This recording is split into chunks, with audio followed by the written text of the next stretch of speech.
ಸುಮಾರು ಒಂದೂವರೆ ವಾರದಿಂದ ನಿಂತಾ ಇದ್ದೀನಿ. ಬರೀ 5 ಲೀಟ್ರ್ 400 ರೂಪಾಯಿ ಕೊಡ್ತಾಯಿದ್ರೆ, 500 ರೂಪಾಯಿ ಕೊಡ್ತಾಯಿದ್ರೆ ಏನು ವರ್ಕೌಟ್ ಆಗ್ತಾಯಿಲ್ಲ. ಗ್ಯಾಸು 200 ರೂಪಾಯಿಗೆ 1 ಲೀಟ್ರ್ 100 ರೂಪಾಯಿ ಕೊಟ್ಬಿಟ್ಟು ನಾವು ಹಾಕೋದು ಹೆಂಗೆ, ಜೀವನ ಮಾಡೋದು ಹೆಂಗೆ?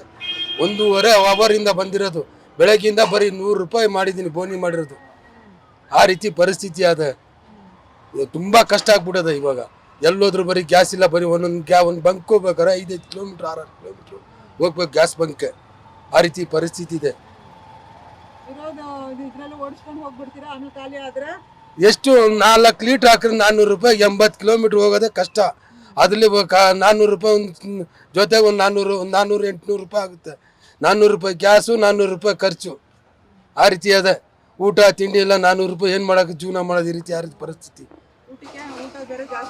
ಅಯ್ಯ ಅಲ್ಲೂ ಹೋದ್ರು ಜಾಸ್ತಿ. 50 ರೂಪಾಯಿ ಊಟಕ್ಕೆ 70 ರೂಪಾಯಿ ತಗೋತಾ ಇದ್ದಾರೆ.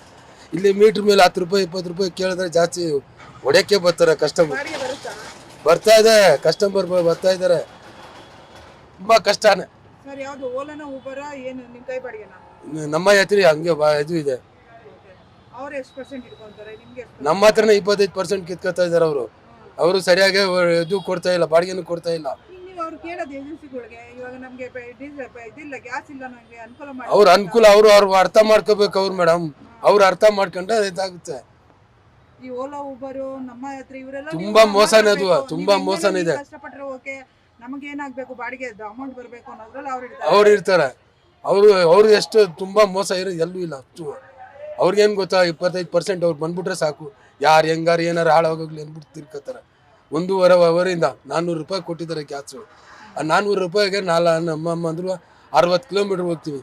ಹೋಗೋದು 30, ಬರೋಕ್ಕೆ 30. ತಿರ್ಗಾ ಎಲ್ಲೋದ್ರೂ ಗ್ಯಾಸ್ ಸಿಗ್ತಾ ಇಲ್ಲ. ಗ್ಯಾಸ್ದೇ ಪ್ರಾಬ್ಲಮ್ ಆಗಿರೋದು ಮೇಡಮ್. ಸರ್ಕಾರಕ್ಕೆ ಏನು ಹೇಳೋಕ್ಕಾಗೋದಿಲ್ಲ. ಅತ್ತಾಗೂ ಇರ್ತಾರೆ, ಇತ್ತಾಗೂ ಇರ್ತಾರೆ. ಸರ್ಕಾರಕ್ಕೆ ಏನು ಹೇಳೋಕ್ಕಾಗುತ್ತೆ? ಅವರು ಕೇಂದ್ರ ಸರ್ಕಾರ ಇದ್ಬೇಕು. ರಾಜ್ಯ ಸರ್ಕಾರದ ಏನೂ ಇಲ್ಲ. ಕೇಂದ್ರ ಸರ್ಕಾರದಲ್ಲೇ ಇರೋದು. ಅದು ಕೇಂದ್ರ ಸರ್ಕಾರದಿಂದ ಬರ್ತಾರೆ. ರಾಜ್ಯ ಸರ್ಕಾರದ ಏನು ಪ್ರಯೋಜನ? ಅವ್ರಿಗೆ ಹೋದ್ರೆ ಏನು ಪ್ರಯೋಜನ?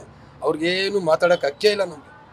ಅವ್ರು ಬರ್ತಾರೆ ಕೇಂದ್ರ ಸರ್ಕಾರದಿಂದ, ಇರಾನಿಂದ, ಇರಾಕಿಂದ, ಕುವೈತಿಂದ, ಆಫ್ಘಾನಿಸ್ತಾನಿಂದ, ತಾಲಿಬಾನಿಂದ. ಅದು ಬರೋದು ಕಂಟ್ರಿ.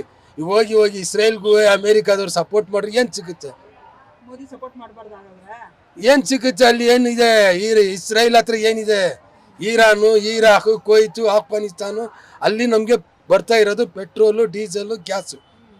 ಇಸ್ರೇಲ್ ಹತ್ರ ಏನಿದೆ ಹೇಳಿ? ಅಮೇರಿಕಾದವ್ರು ಏನಿದೆ? ಅತ್ತಾಗೂ ಇತ್ತಾಗೂ ಮಡ್ಬಿಟ್ಟು ದೊಡ್ಡಣ್ಣ ಇಲ್ಲ ಆಯ್ತಾ ನಮ್ಗೆ ಚಿಕ್ಕಣ್ಣ. ಏನು ಪ್ರಯೋಜನ ಇಲ್ಲ ಮೇಡಮ್. ಅದೆಲ್ಲ ತಪ್ಪು ತಿಳ್ಕೊಳ್ಳೋದೆಲ್ಲ ನೀವು.